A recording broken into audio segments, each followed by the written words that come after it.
Every relationship hides a story, and every story carries pain. Welcome to Cheating Stories Insights, where truth bleeds through words. The birthday cake was still untouched when she said it. Her voice cut through the clatter of plastic cups and children's laughter like a blade. "My son is your husband's child," my sister announced, loud enough for the room to still. She smiled as if she were the heroine of some triumphant story. "So naturally, as inheritance, I'll take half of your house." $800,000. The number hung in the air heavier than the scent of frosting and balloons. She pulled out a folded paper from her purse. His will. My husband's handwriting, his signature, the legal stamp. She tapped it like it was her ace card. I just looked at her. Then I smiled. And in that moment, I almost laughed. Because my husband, he had already told me everything. Grief has a way of stripping illusions. After his funeral, I went through his desk, his journals, his files. There were letters he never mailed, addressed to me. Confessions, explanations. He admitted what I had always suspected, the affair with my sister. He wrote of weakness, shame, temptation. He said the child might be his. But then he told me something else, something my sister never knew.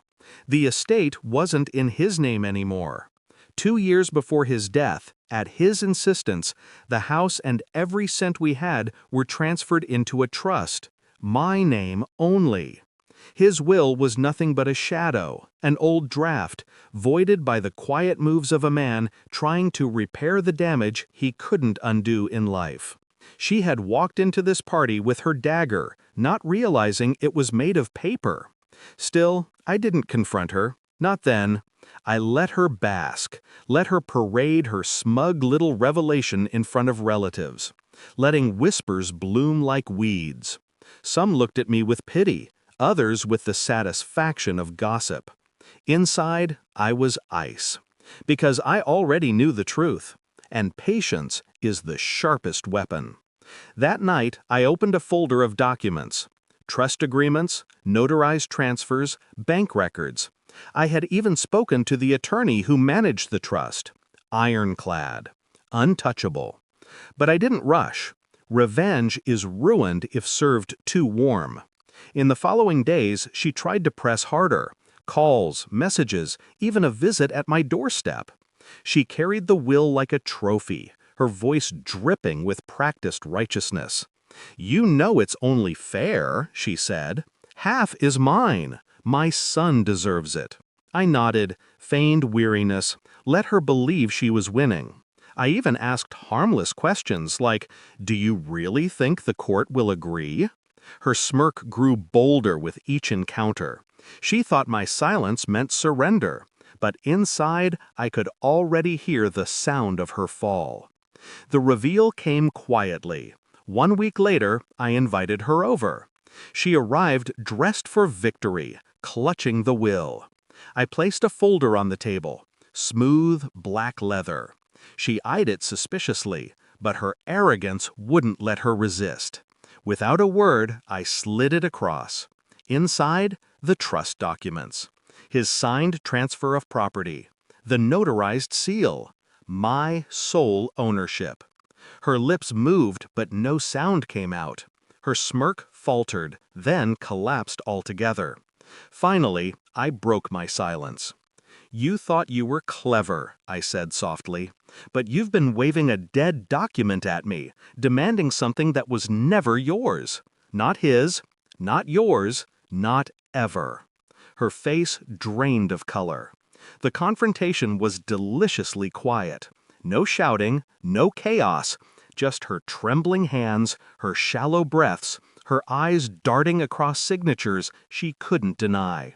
I leaned back in my chair, calm as a surgeon. "You paraded his shame like a trophy," I whispered. "But he gave me the knife to cut you out before you could even strike." She stammered something about rights, about courts, about DNA. But she knew. The law wasn't hers. The money wasn't hers. Even the child, innocent as he was, couldn't conjure her victory. She had gambled everything on betrayal. And lost. I stood then, walked to the door, and opened it. My silence was the dismissal. She lingered, as if waiting for me to soften, to pity her, but I didn't. The years of condescension, the betrayal with my husband, the arrogance to believe she could stand in my house and strip me of what little he left behind, those debts were not forgiven. I looked her dead in the eyes. "Leave," I said, and she did. Afterward, the quiet settled differently.